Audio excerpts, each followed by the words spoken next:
കൂട്ടുകാർക്ക് നമ്മുടെ പുതിയൊരു വീഡിയോയിലേക്ക് സ്വാഗതം. അപ്പോൾ ഇന്നിപ്പോൾ നമ്മൾ നോക്കുന്നത് ടാറ്റ കമ്പനി ഇറക്കിയിരിക്കുന്ന പുതിയ മാർക്കോപോള എന്ന വാഹനത്തിൻ്റെ ഒരു റിവ്യൂ ആണ് നമ്മൾ നോക്കുന്നത്. അപ്പോൾ നമുക്ക് വാഹനത്തിൻ്റെ ബാക്കിയുള്ള ഡീറ്റെയിൽസ് എല്ലാം നമ്മൾ ഈ വീഡിയോയിൽ ഉൾപ്പെടുത്തിയിട്ടുണ്ട്. അപ്പോൾ നമ്മുടെ വീഡിയോ ആദ്യമായിട്ടാണ് കാണുന്നത് എങ്കിൽ എല്ലാവരും ചാനലൊന്ന് സബ്സ്ക്രൈബ് ചെയ്യുക. അപ്പോൾ ഇതേപോലെയുള്ള വാഹനങ്ങളെ സംബന്ധിച്ചുള്ള എല്ലാ വീഡിയോകളും നമ്മൾ നമ്മുടെ ചാനലിൽ അപ്ലോഡ് ചെയ്യുന്നതാണ്. അപ്പോൾ എല്ലാ കൂട്ടുകാരും നമ്മുടെ ചാനലൊന്ന് സബ്സ്ക്രൈബ് ചെയ്യുക, ലൈക്ക് ചെയ്യുക, അതേപോലെ നിങ്ങളുടെ വിലയേറിയ കമൻറ്റുകളും കൂടി രേഖപ്പെടുത്തുക കേട്ടോ. അപ്പോൾ നമുക്ക് വീഡിയോയിലേക്ക് പോകാം. ഇതാണ് മാർക്കോപോളോ എന്ന് പറയുന്ന വാഹനം കേട്ടോ. ഇത് ഏകദേശം ഒരു 50 സീറ്റർ വാഹനമാണ്. ടാറ്റ കമ്പനി ഇപ്പം 50 സീറ്റർ, 24 സീറ്റർ, 30 സീറ്റർ, 34 സീറ്റർ അങ്ങനെ കുറേ കാറ്റഗറിയിൽ വാഹനങ്ങൾ ഇറക്കിയിട്ടുണ്ട്. അപ്പം ഈ വാഹനം എല്ലാ രീതിയിലും നല്ല കംഫർട്ടബിളാണ് കേട്ടോ. അപ്പോൾ നമുക്ക് ഫ്രണ്ടിൽ നിന്നുള്ള ആ ഒരു വ്യൂ ആണ് കാണുന്നത്, ഫ്രണ്ടിൽ നിന്നും സൈഡിൽ നിന്നും ഉള്ള ആ ഒരു വ്യൂ ആണ് കാണുന്നത്.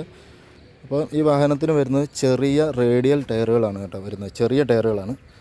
കാരണം വാഹനത്തിൽ യാത്ര ചെയ്യുന്നവരുടെ യാത്രാ സൗകര്യവും യാത്രാ കംഫർട്ടബിളും മുന്നിൽ കണ്ടുകൊണ്ടാണ് അവർ ഈ ചെറിയ റേഡിയൽ ടയറുകൾ ഇതിൽ പ്രൊവൈഡ് ചെയ്തിരിക്കുന്നത്. അപ്പോൾ നമുക്കിതിൽ സിംഗിൾ ഡോറാണ് വരുന്നത്. നമുക്ക് ഇതിൻ്റെ ഉള്ളിലേക്കൊന്ന് കയറി നോക്കാവേ. സിംഗിൾ ഡോറ് ഇത് വരുന്നത് എയർ ഡോറാണ് വരുന്നത്. അപ്പം ഡ്രൈവർ മാത്രമേ ഉള്ളെങ്കിലും ഈ വാഹനം കൈകാര്യം ചെയ്യാനായിട്ട് എളുപ്പത്തിന് വേണ്ടിയിട്ടാണ് ഈ ഫ്രണ്ടിൽ തന്നെ ഡോറ് സെറ്റ് ചെയ്തിരിക്കുന്നത്. ഒറ്റ ഡോറേ ഉള്ളൂ കേട്ടോ. അപ്പം ഇവിടെ കയറി വരുന്നിടത്തൊക്കെ നല്ല ലെഗ് സ്പേസ്, നല്ല സ്പേസ് ഉണ്ട് കേട്ടോ. കയറി ഇങ്ങനെ വരുമ്പോഴത്തേക്കും നമുക്ക് കാണാൻ പറ്റും ഈ സീറ്റിൻ്റെ ഉള്ളിൽ കൂടെ നമ്മളിങ്ങനെ ബാക്കിലേക്ക് നടന്നു പോവുകയാണെങ്കിൽ തന്നെ നല്ല സ്പേസ് നമുക്ക് കിട്ടുന്നുണ്ട്. നല്ല ലെങ്താണ് വാഹനത്തിന്, നല്ല ലെങ്ത് ഉണ്ട്. മറ്റ് ബസ്സുകളെ അപേക്ഷിച്ച് ഇത്തിരി ലെങ്ത് കൂടുതലുണ്ടെന്ന് തോന്നുന്നു കേട്ടോ. അപ്പോൾ നമുക്കിവിടെ ജസ്റ്റ് ബാക്കിലൊന്ന് ഇരുന്ന് നോക്കാം. ബാക്കിലിരിക്കുമ്പോഴത്തേക്കും നമുക്ക് കാണാൻ പറ്റുന്നുണ്ട് ഇവിടെയൊക്കെ നല്ല ലെഗ് സ്പേസ് കാണുന്നുണ്ട്. ഇതൊരു എമർജൻസി ഡോറാണ്. ഏറ്റവും ബാക്ക് സൈഡിലായിട്ട് എമർജൻസി ഡോറ് വരുന്നുണ്ട്. അതേപോലെ തന്നെ ബാക്കിൽ കൊടുത്തിരിക്കുന്ന ഗ്ലാസും എമർജൻസി ഡോറായിട്ട് നമ്മൾ ഉപയോഗിക്കാൻ പറ്റും. പിന്നെ നമുക്ക് എടുത്തു പറയാനുള്ളത് ഇതിനകത്ത് കമ്പനി തന്നെ രണ്ട് സൈഡിലും ബെർത്ത് കൊടുത്തിട്ടുണ്ട്. രണ്ട് സൈഡിലും അത്യാവശ്യം കുഴപ്പമില്ലാത്ത നല്ല ബെർത്താണ് കേട്ടോ. പിന്നെ ടോപ്പിലേക്ക് വരുമ്പോഴത്തേക്കും ടോപ്പിൽ ഇവിടെ ഒരു എയർ വിൻഡോ കൊടുത്തിട്ടുണ്ട്. അപ്പോൾ എയർ വിൻഡോ ഉണ്ട്. കുറേ ലൈറ്റുകൾ, ഈ ഇതിൽ കൊടുത്തിരിക്കുന്ന ഈ ലൈറ്റുകളെല്ലാം കമ്പനി തന്നെ, ഈ വണ്ടി വരുമ്പോൾ കമ്പനിയിൽ തന്നെ പ്രൊവൈഡ് ചെയ്യുന്ന ലൈറ്റുകളാണ്. പിന്നെ ഈ എയർ വിൻഡോ നോക്കുകയാണെങ്കിൽ ഇത് ജസ്റ്റ് ഒരു എയർ വിൻഡോ മാത്രമല്ല, നമുക്ക് എന്തെങ്കിലും എമർജൻസി ആയിട്ട് ഒന്ന് പുറത്ത് കിടക്കണം, വേറെ മാർഗ്ഗമൊന്നുമില്ല. ഇത് പുഷ് ചെയ്ത് കഴിഞ്ഞ് കഴിഞ്ഞാൽ, മുകളിലേക്ക് പുഷ് ചെയ്ത് കഴിഞ്ഞ് കഴിഞ്ഞാൽ നമുക്കിത് ഇതുവഴിയും എസ്കേപ്പ് ആവാനായിട്ടുള്ള ഒരു നല്ലൊരു ഓപ്ഷനാണത്. പിന്നെ നോക്കുമ്പോഴത്തേക്ക് നമുക്ക് ഈ ഉള്ളിലുള്ള ഇടയ്ക്കുള്ള ഒരു സീറ്റിലൊന്ന് ഇരുന്ന് നോക്കാം കേട്ടോ. അപ്പം എത്രമാത്രം ലെഗ് സ്പേസ് കിട്ടുന്നുണ്ടെന്ന് നമുക്ക് നോക്കാം. നല്ല ലെഗ് സ്പേസ് ഉണ്ട്. ഇതുണ്ട, കാലൊക്കെ നീട്ടി വെച്ചാലും നല്ല ലെഗ് സ്പേസ് ഉണ്ട്. അതുകൊണ്ട് തന്നെ യാത്ര അത്രയ്ക്കും കംഫർട്ടബിൾ ആയിരിക്കുള്ളൂ. പിന്നെ നമുക്കിനി മുമ്പോട്ട് പോകുമ്പോഴത്തേക്കും മുമ്പിലുള്ള കുറേ ഫീച്ചേഴ്സുകൾ നമുക്ക് കാണാം. ഇതിൽ മുമ്പിലേക്ക് വരുമ്പോഴത്തേക്ക് ആദ്യം തന്നെ നമുക്ക് ഇവിടുന്ന് കാണിക്കാം. ഇതാണ് നമുക്ക് മെയിനായിട്ട് ഇതിലൊരു ഫയർ എക്സ്റ്റിങ്ക്യൂഷൻ വെച്ചിട്ടുണ്ട്. അത് അതിൻ്റെ ഇതായിട്ട് നമുക്കിവിടെ അതിൻ്റെ സിഗ്നൽ നമുക്ക് കാണിച്ചു തരുന്നുണ്ട്. ഫയർ എക്സ്റ്റിങ്ക്യൂഷർ വെച്ചിരിക്കുന്നതിൻ്റെ സിഗ്നൽ കാണിച്ചു തരുന്നുണ്ട്. പിന്നെ സൈഡ് ഡോർ ആണെങ്കിൽ സൈഡ് ഗ്ലാസ് വരുന്നത് ഡബിൾ സൈഡ് ഓപ്പൺ ആണ് കേട്ടോ. രണ്ട് സൈഡിൽ നിന്നും ഓപ്പൺ ചെയ്യാൻ പറ്റും. അപ്പം ഇത് നോർമലി AC വാഹനമല്ല, ഇത് നോൺ AC വാഹനമാണ്. അതുകൊണ്ട് തന്നെ യാത്ര ചെയ്യുന്ന ആൾക്കാർക്ക് പുറത്തുനിന്നുള്ള കാറ്റ് കിട്ടാനായിട്ട് നല്ല ഫ്രഷ് ആയിട്ടുള്ള എയർ കിട്ടാനായിട്ടുള്ള ഓപ്ഷനാണ് രണ്ട് സൈഡും ഓപ്പൺ ചെയ്യാൻ പറ്റുന്നത് കേട്ടോ. പിന്നെ ഇതിൽ നമുക്ക് ഒരു ഫസ്റ്റ് എയ്ഡ് ബോക്സ് ഉണ്ട്. അതേപോലെ തന്നെ ഒരു 2 ഗ്ലാസ് ബ്രേക്കർ വെച്ചിട്ടുണ്ട്. 2 ഗ്ലാസ് ബ്രേക്കർ വെച്ചിരിക്കുന്നത് എമർജൻസി സിറ്റുവേഷൻ എന്ത് വന്നാലും പെട്ടെന്ന് തന്നെ നമുക്ക് എടുത്ത് ഉപയോഗിക്കാൻ പറ്റും. ഗ്ലാസ് ബ്രേക്ക് ചെയ്ത് നമുക്ക് വാഹനത്തിനുള്ളിൽ നിന്നും എസ്കേപ്പ് ആകാൻ പറ്റും കേട്ടോ. അപ്പോൾ ഫ്രണ്ടിലെ ഡ്രൈവർ ക്യാബിനിലേക്ക് വരുമ്പോഴത്തേക്കും ഇവിടെ കുറേ ഫെസിലിറ്റീസ് ഉള്ളത് ഞാൻ പറഞ്ഞുതരാം. ഇതിൽ നമുക്ക് ശരിക്കും വരുന്നത് ഇതിൻ്റെ ഗിയർ സിസ്റ്റം വരുന്നത് 6 ഗിയർ വാഹനം കേട്ടോ.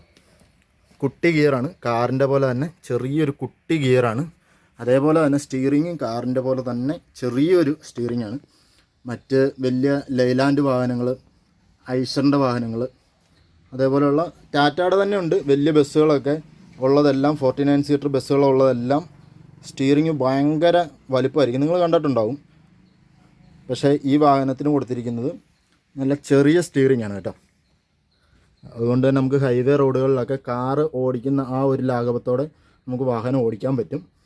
പിന്നെ ഈ സൈഡിലായിട്ട് കൊടുത്തിരിക്കുന്നത് വൈപ്പർ ലിവറാണ് കൊടുത്തിരിക്കുന്നത്. റൈറ്റ് സൈഡിലായിട്ട് വരുന്നത് ഇൻഡിക്കേറ്ററിൻ്റെ കൺട്രോളാണ്. എന്തായാലും നമുക്ക് ആദ്യം തന്നെ ഒന്ന് ബാറ്ററി സ്വിച്ച് ഓൺ ചെയ്തിട്ടുണ്ട്.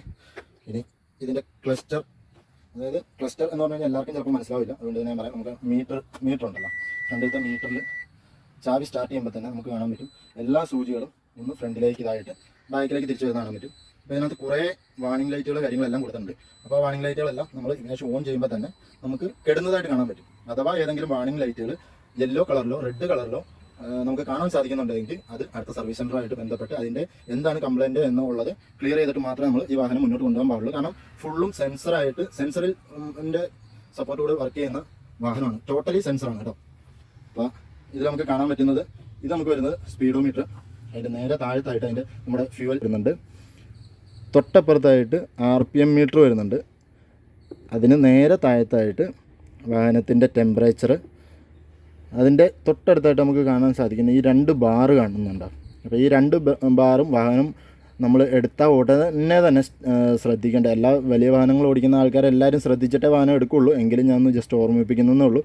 ഇത് ഫ്രണ്ട് എയർ ബ്രേക്കാണ് നമ്മുടെ വാഹനം. അതുകൊണ്ട് തന്നെ വലിയ വാഹനങ്ങളെല്ലാം എയർ ബ്രേക്ക് ആണല്ലോ. അപ്പോൾ എയർ ബ്രേക്ക് ആയതുകൊണ്ട് തന്നെ അതിൻ്റെ ഇത് നമുക്ക് മീറ്ററിൽ കാണിക്കുന്നുണ്ട്, അതിൻ്റെ എയറിൻ്റെ അളവ് കാണിക്കുന്നുണ്ട്. അപ്പം 2, 4, 6, 8, 10 എന്നും പറഞ്ഞ് കൊടുത്തിട്ടുണ്ട്. അപ്പോൾ അത് മിനിമം ഒരു 8 ഉണ്ടെങ്കിൽ മാത്രമേ നമ്മൾ വാഹനം ഡ്രൈവ് ചെയ്യാൻ പാടുള്ളൂ. അപ്പോൾ ഇതിൻ്റെ തൊട്ടടുത്തായിട്ട് റൈറ്റ് സൈഡിൽ നമുക്ക് കാണുന്നത് ഇത് വരുന്നത് AdBlueൻ്റെ ടാങ്കാണ്. AdBlueൻ്റെ ടാങ്കിൽ എത്ര AdBlue ഉണ്ട് എന്നുള്ളതിൻ്റെ ഇതാണ് ഇതുവഴി കാണിച്ചു തരുന്നത്. പിന്നെ ഇവിടെ ഒരു ഹെവി എന്നുള്ളൊരു ഓപ്ഷൻ നിങ്ങൾ കാണുന്നുണ്ടല്ലോ, അതെന്താണെന്ന് ഞാൻ കാണിച്ചു തരാവേ. ഹെവി എന്ന് പറഞ്ഞൊരു ഓപ്ഷൻ നിങ്ങൾക്ക് കാണാൻ പറ്റുന്നുണ്ട്. അപ്പോൾ ഇത് ശ്രദ്ധിക്കേണ്ട ഒരു കാര്യം, ഈ വാഹനം സ്റ്റാർട്ട് ചെയ്ത് എടുത്ത് ഉടനെ തന്നെ നമ്മൾ, അതായത് ലെവൽ റോഡ് ഏരിയകളിൽ കൂടെ വാഹനം ഓടിക്കുന്നവർ ഈ ഹെവി എന്നുള്ള ഓപ്ഷനെ ഫസ്റ്റ് സ്റ്റാർട്ട് ചെയ്യുമ്പോൾ വരുള്ളൂ. ഇത് നമ്മൾ ചേഞ്ച് ചെയ്തിട്ട് ഈ ലൈറ്റ് മോഡ് എന്നുള്ള ഇത് ഇട്ട് കഴിഞ്ഞ് കഴിഞ്ഞാൽ നമുക്ക് വാഹനത്തിന് നല്ല രീതിയിൽ മൈലേജ് ഉണ്ടാവും കേട്ടോ.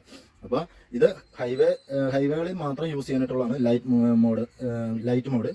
പിന്നെ ഹൈ റേഞ്ച് ഏരിയകളിൽ നമ്മൾ കയറുകയാണെങ്കിൽ വാഹനത്തിന് അത്രയ്ക്കും പവർ വേണം, നമുക്കറിയാം. അതിന് വേണ്ടിയിട്ട് ഒരു എക്സ്ട്രാ അഡീഷൻ ഓപ്ഷൻ കൊടുത്തിരിക്കുന്നതാണ് ഈ ഹെവി മോഡ്. ഈ ഹെവി മോഡ് ഇട്ട് കഴിഞ്ഞാൽ ഏത് ഹൈ റേഞ്ചും വാഹനം കയറിപ്പോകും കേട്ടോ. അപ്പോൾ പിന്നെ ഇത് AdBlueൻ്റെ ഓപ്ഷൻസാണ് നിങ്ങൾ കാണുന്നുണ്ട്. പിന്നെ നോർമലി താഴത്ത് കുറേ ഓപ്ഷൻസുകൾ വരുന്നുണ്ട്, ലൈറ്റ് കാര്യങ്ങൾ, ഫാന്, ഡിമ്മ്, അങ്ങനെ കുറേ ഓപ്ഷൻസൊക്കെയാണ് ഇതിൽ വരുന്നത്. എന്തായാലും എനിക്ക് വാഹനം ഭയങ്കരമായിട്ട് ഇഷ്ടപ്പെട്ടു. കാരണം ക്യാബിനൊക്കെ ആണെങ്കിലും നല്ല അടിപൊളി ക്യാബിനാണ്. എല്ലാം കൊണ്ടും എനിക്ക് വാഹനം പൊതുവെ ഇതിനെക്കുറിച്ച് നല്ലൊരു അഭിപ്രായമാണ് പറയാനായിട്ടുള്ളത്. ഇപ്പോൾ പിന്നെ വിപണിയിൽ വാഹനം ഇറങ്ങി തുടങ്ങിയിട്ടേ ഉള്ളൂ, ഒരുപാടൊന്നും ഇറങ്ങിയിട്ടില്ല. അപ്പം ബാക്കിയുള്ള ഇതിൻ്റെ കാര്യങ്ങളെല്ലാം നമുക്ക് വഴിയെ അറിയാൻ പറ്റും. എന്തായാലും ഞാനൊന്ന് ഓടിച്ചു നോക്കിയിട്ട് കംഫർട്ടാണ്. കാർ ഓടിക്കുന്ന രീതിയിൽ നമുക്ക് വാഹനം ഓടിക്കാൻ പറ്റുന്നുണ്ട്. അത്യാവശ്യം സ്പീഡ് മെയിൻറ്റെയിൻ ചെയ്യാൻ പറ്റുന്നുണ്ട്. അതേപോലെ തന്നെ ബ്രേക്ക് സിസ്റ്റം ആണെങ്കിലും എല്ലാം നമുക്ക് നല്ലൊരു കംഫർട്ട് വരുന്നുണ്ട് കേട്ടോ. പിന്നെ ഇനിയിപ്പോൾ നമുക്ക് എടുത്ത് പറയാനായിട്ടുള്ള ഒരു കാര്യം എന്ന് വെച്ച് കഴിഞ്ഞാൽ, ഒരു ഡ്രൈവർക്ക് ഏറ്റവും അധികം ഇമ്പോർട്ടൻ്റ് ആയിട്ട് നമ്മൾ കണക്കാക്കുന്ന ഒരു ഇതാണ് സൈഡ് മിറർ. റൈറ്റ് സൈഡിലും ഉണ്ട്, അതേപോലെ തന്നെ ലെഫ്റ്റ് സൈഡിലും ഉണ്ട്. അപ്പോൾ ഈ 2 സൈഡിലുള്ള മിറർ നല്ല വ്യൂ ആണ് കേട്ടോ. നല്ല വ്യൂ എന്ന് വെച്ച് കഴിഞ്ഞാൽ നല്ല വ്യൂ. ഇത്രയും ലോങ് ചേസ് ഉള്ള വാഹനമായിട്ട് പോലും നമുക്ക് ഇതിൻ്റെ ബാക്ക് സൈഡ് നല്ല രീതിയിൽ നമുക്ക് കാണാൻ പറ്റുന്നുണ്ട്. കണ്ടോ, ഇത്രയും നമ്മൾ വീഡിയോയിൽ കൂടി നോക്കിയിട്ട് പോലും നമുക്ക് നല്ല രീതിയിൽ ഇത് കാണാൻ പറ്റുന്നുണ്ട് എന്നുള്ളതാണ്. അപ്പം മെയിനായിട്ട് ഒരു ഡ്രൈവർമാർ, അപ്പോൾ ഇതിൻ്റെ കൂടെ തന്നെ എനിക്ക് നിങ്ങളുടെ അടുത്ത്, ഈ വീഡിയോ കാണുന്ന എല്ലാവരുടെ അടുത്തും എനിക്ക് പറയാനുള്ള ഒരു കാര്യം, നമ്മൾ ഹൈവേ റോഡുകളിൽ വാഹനം ഓടിക്കുമ്പോൾ കാണാൻ പറ്റും ചെറിയ കാർ പോലെയുള്ള വാഹനങ്ങൾ അവർ ഈ മിറർ യൂസ് ചെയ്യില്ല. മിറർ എന്ത് ചെയ്യും, നേരെ മടക്കി വെച്ചിട്ടാണ് ഒരു വാഹനം ഓടിക്കുന്നത്. ഒരിക്കലും ചെയ്യാൻ പാടില്ലാത്തൊരു കാര്യമാണ്. വാഹനം നിരത്തിലിറക്കുമ്പോൾ നമ്മൾ വാഹനത്തിൻ്റെ എല്ലാ വശങ്ങളും, വാഹനം ഓടിക്കുന്ന ഒരു ഡ്രൈവർ എന്ന നിലയിൽ എല്ലാ വശങ്ങളും നമ്മൾ കണ്ടിരിക്കേണ്ട ഒരു കാര്യമാണ്. അപ്പോൾ അത് കാണാൻ വേണ്ടിയിട്ടാണ് ഈ മിറർ 2 സൈഡിലും കൊടുത്തിരിക്കുന്നത്. അപ്പോൾ നിങ്ങൾ ആരും അത് അവോയ്ഡ് ചെയ്യണ്ട. കാരണം ആ മിറർ യൂസ് ചെയ്ത് അറിയില്ല എങ്കിൽ നിങ്ങൾ അത് യൂസ് ചെയ്ത് തന്നെ പഠിക്കണം. കാരണം സൈഡിൽ കൂടിയും വാഹനങ്ങൾ കയറി വരാം, ഇടത് സൈഡിൽ കൂടെയും വലത് സൈഡിൽ കൂടെയും ഒക്കെ വാഹനങ്ങൾ കയറി വരാം. അപ്പോൾ അതിനെല്ലാം ഉള്ള ഒരു സേഫ്റ്റിക്ക് വേണ്ടിയിട്ടാണ്, നമുക്ക് സൈഡെല്ലാം കാണാൻ വേണ്ടിയിട്ടാണ് ആ മിറർ കൊടുത്തിരിക്കുന്നത്. അപ്പോൾ ആ ഒരു കാര്യം കൂടി ഞാൻ ഈ വീഡിയോയിൽ നിങ്ങളെ ഓർമ്മിപ്പിക്കുകയാണ്. പിന്നെ ഈ വാഹനം ഓടിച്ചു നോക്കിയിട്ട് എനിക്ക് ഇതിനകത്ത് ഇത്രയ്ക്ക് കംഫർട്ടായിട്ട് തോന്നാത്ത ഒരു 2 കാര്യമേ ഉള്ളൂ. വാഹനം നമ്മൾ ഓടിക്കുമ്പോൾ ഇതിൻ്റെ ഗ്രൗണ്ട് ക്ലിയറൻസ് വളരെ കുറവാണ്. അതായത് നമ്മൾ കട്ടറുള്ള റോഡുകൾ, നമ്മുടെ കേരളത്തിലെ റോഡുകൾ നമുക്കറിയാമല്ലോ. അപ്പോൾ കട്ടറുള്ള റോഡുകൾ, അതേപോലെ തന്നെ സ്പീഡ് ബ്രേക്കർ, ഹമ്പ്, അങ്ങനെയുള്ള റോഡുകളിലേക്ക് ഒക്കെ നമ്മൾ ഈ വാഹനമായിട്ട് പോകുമ്പോഴത്തേക്കും നല്ല രീതിയിൽ ശ്രദ്ധിക്കണം. ഡ്രൈവർ അത് പ്രത്യേകം ഇത് ഓടിക്കുന്ന ആൾ ശ്രദ്ധിച്ചില്ല എങ്കിൽ ഇതിൻ്റെ വാഹനത്തിൻ്റെ അടി തട്ടാനും കാര്യങ്ങൾക്കും ഒക്കെ ചാൻസ് വളരെയധികം കൂടുതലാണ്. അതേപോലെ തന്നെ കമ്പനിയോട് എനിക്കൊരു പറയാനായിട്ടുള്ളൊരു കാര്യം എന്ന് വെച്ച് കഴിഞ്ഞാൽ, ഇവർ കമ്പനിക്കാർ വാഹനം ഇങ്ങനെ നിരത്തിലിറക്കിയപ്പം ഇതിന് മെയിനായിട്ടും ചെയ്യേണ്ട ഒരു കാര്യമായിരുന്നു, ഇത്രയും പാസഞ്ചേഴ്സ് ഇതിലെ യാത്ര ചെയ്യുമ്പോഴത്തേക്കും അവർ എവിടെയെങ്കിലും ഒരു യാത്ര പോകുമ്പോൾ ഒരുപാട് ലഗേജുകൾ കയ്യിൽ കരുതാറുണ്ട്. ആ ലഗേജുകൾക്ക് വേണ്ടിയിട്ട് ഇതിനൊരു ഡിക്കി സ്പേസ് കാര്യങ്ങൾ എന്നുള്ളത് കമ്പനി ഡയറക്റ്റ് പ്രൊവൈഡ് ചെയ്തിട്ടില്ല. അപ്പോൾ ഈ വാഹനം എടുത്തു കഴിഞ്ഞാൽ ഇത് നമ്മൾ എവിടെയെങ്കിലും കൊണ്ടുപോയിട്ട് അഡീഷണലായിട്ട് ഇതിന് ഡിക്കി സ്പേസ് പണിതെടുക്കണം എന്നുള്ള ആ ഒരു കാര്യം, അത് വല്ലാത്തൊരു കാര്യം തന്നെ കേട്ടോ. അത് ജസ്റ്റ് കമ്പനി അത് നിലവിൽ നമുക്ക് ചെയ്ത് തരേണ്ട ഒരു കാര്യമാണ്, പക്ഷേ അത് ചെയ്ത് തന്നിട്ടില്ല. എങ്കിലും ടോട്ടലി എനിക്ക് മറ്റ് കാര്യങ്ങളെല്ലാം വെച്ച് നോക്കുകയാണെങ്കിൽ വാഹനത്തെ എനിക്ക് ഒരുപാട് ഇഷ്ടപ്പെട്ടു. ലൈലാൻഡ് പോലെയുള്ള വലിയ വാഹനങ്ങൾ ഞാൻ കുറേ ഓടിച്ചിട്ടുണ്ട്, പക്ഷേ എനിക്ക് ആ വാഹനങ്ങളെക്കാൾ കൂടുതൽ എനിക്ക് ഈ വാഹനം ഒരുപാട് ഇഷ്ടപ്പെട്ടതിൻ്റെ കാര്യം, നമുക്ക് ഇത് യൂസ് ചെയ്യാനായിട്ട്, അതായത് ഇത് ഓടിക്കുന്ന ആൾക്കാർക്ക് നല്ല കംഫർട്ടായിട്ട് നമുക്ക് ഈ വാഹനം ഓടിക്കാൻ പറ്റും. ഒരു കാറ് കയ്യിൽ കൊണ്ട് നടക്കുന്ന ആ ഒരു രീതിയിൽ തന്നെ നമുക്ക് കൊണ്ട് നടക്കാൻ പറ്റും. അപ്പോൾ എന്തായാലും നമ്മുടെ ഇന്നത്തെ വീഡിയോ നമ്മളിപ്പോൾ ഇവിടെ അവസാനിപ്പിക്കുകയാണ്. അപ്പോൾ ഇന്നത്തെ വിശേഷങ്ങൾ ഇത്രേ ഉള്ളൂ. അപ്പോൾ നമ്മുടെ ചാനലിലെ നമ്മുടെ വീഡിയോസ് ആദ്യമായിട്ടാണ് നിങ്ങൾ കാണുന്നതെങ്കിൽ എല്ലാവരും ഒന്ന് സബ്സ്ക്രൈബ് ചെയ്യുക. അതേപോലെ തന്നെ നിങ്ങളുടെ വിലയേറിയ കമൻറ്റുകൾ രേഖപ്പെടുത്തുക, ലൈക്ക് ചെയ്യുക, മറ്റുള്ളവരിലേക്കും കൂടെ മാക്സിമം ഒന്ന് എത്തിക്കുക. അപ്പോൾ നമുക്ക് നമ്മുടെ ചാനലിൽ നിങ്ങളുടെ സപ്പോർട്ട് കൊണ്ട് മാത്രമേ നമുക്ക് അടുത്ത വീഡിയോസ് കാര്യങ്ങളൊക്കെ നമുക്കിതേപോലെ നമ്മുടെ ചാനലിൽ എത്തിക്കാൻ പറ്റുള്ളൂ. അപ്പോൾ എല്ലാവർക്കും അടുത്തൊരു വീഡിയോയിൽ കാണുന്നത് വരെ ബൈ ബൈ.